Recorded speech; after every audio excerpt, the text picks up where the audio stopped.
তখন ইসলামের প্রসারের দ্বার উন্মুক্ত হয়ে যায়। একইভাবে মসিহ মদের জামাতের জন্য জীবনকে দুর্বিষহ করে তোলার পর উন্নতির পথ প্রশস্ত হবে। সেই কারণে মহানবী সাল্লাল্লাহু আলাইহি ওয়াসাল্লাম মুসলমানদেরকে নসিহত করেছেন, বরং ওসিয়ত করেছেন আর তাকিদপূর্ণ নির্দেশ দিয়েছেন যে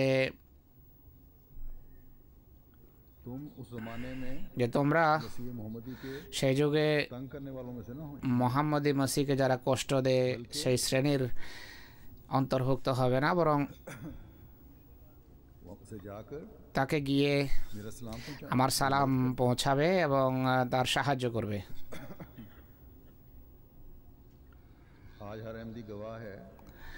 আজ সব আহমদী এই কথার সাক্ষী যে পাকিস্তানে জামাতগতভাবে সমষ্টিগতভাবে আমাদের জীবনকে দুর্বিষহ করে তোলা হয়েছে। বিভিন্ন প্রকারের বিধিনিষেধ আরোপ করা হয়েছে আহমদীদের উপর। কিন্তু আল্লাহ তাআলা আজ পৃথিবীর 195টি দেশে আহমদিয়তের চারা রোপণ করেছেন। সবসময় স্মরণ রাখতে হবে যে ব্যক্তির উন্নতি জামাতের উন্নতির সাথে সম্পর্কযুক্ত। ব্যক্তিগত ক্ষয়ক্ষতি হলে সমষ্টিগত উন্নতি কখনো থেমে যায় না। প্রথম যুগে মুসলমানদের শাহাদাতের ঘটনা নতুন রাষ্ট্রের দ্বার উন্মোচন করেছে। আজও আহমদীদের কোরবানি এবং ত্যাগ আহমদীয়দের উন্নতির কারণ হচ্ছে। আজ পৃথিবীর এমন কোনো দেশ নেই যেখানে মোহাম্মদী মসির বাণী এবং পয়গাম পৌঁছে না, যেখানে হযরত মুহাম্মদ সাল্লাল্লাহু আলাইহি ওয়াসাল্লামের উপর দরুদ প্রেরণকারী নেই।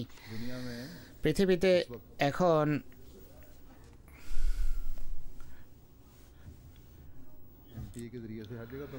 এমটি এর মাধ্যমে পৃথিবীর সর্বত্র পয়গাম এবং বাণী পৌঁছে। আর যখন দরুদ শরীফ এমটি এর মাধ্যমে শোনানো হয়, পড়ানো হয়, পৃথিবীর সেই সকল দেশে কোনো পাঠক থাকুক বা না থাকুক, সেই সকল দেশের আকাশে বাতাসে বায়ুমণ্ডলে সেই দরুদের সৌরভ ছড়িয়ে যায়। এখন আমি যে বলেছি পৃথিবীর 195টি দেশ এমন আছে যেখানে এখন এমটি এর চ্যানেল দেখা হচ্ছে এবং শোনা যাচ্ছে, কিন্তু পৃথিবীর অন্য কোনো চ্যানেলের টিভি চ্যানেলের নিশ্চয়তা নেই যে একই সময় পৃথিবীর সকল মহাদেশের 195টি দেশে তাদের টিভি চ্যানেল শুনবে। নিশ্চয়তা নেই। আর আমাদের এই এমটিএ আহমদী ছাড়াও আহমদের দেখে অনেকেই আপত্তি সন্ধানের জন্য দেখে, আর অনেকেই জ্ঞানের জন্য দেখে, কিন্তু দেখে অবশ্যই মানুষ।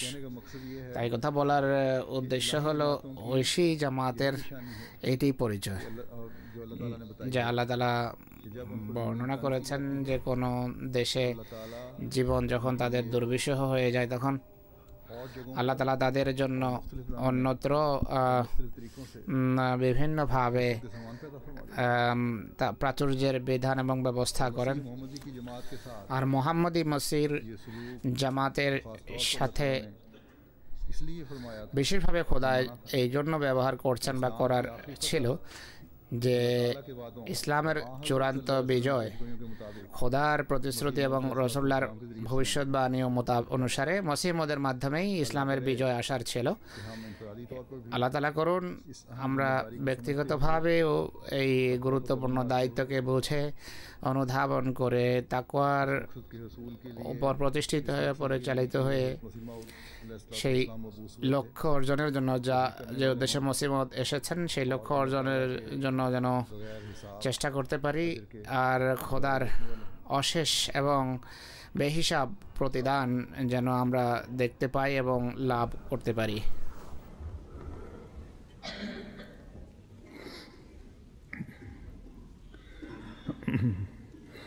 আলহামদুলিল্লাহ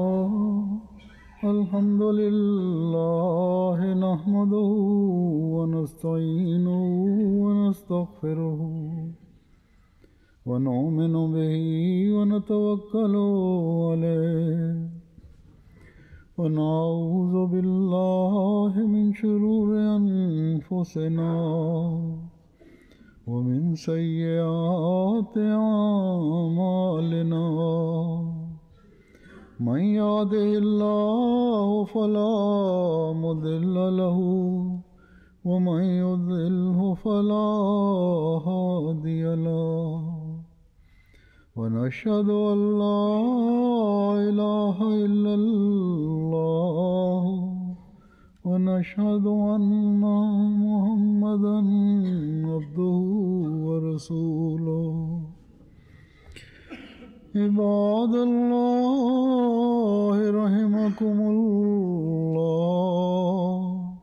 إن الله يأمر بالعدل والإحسان وإيتاء ذي القربى وينهى عن الفحشاء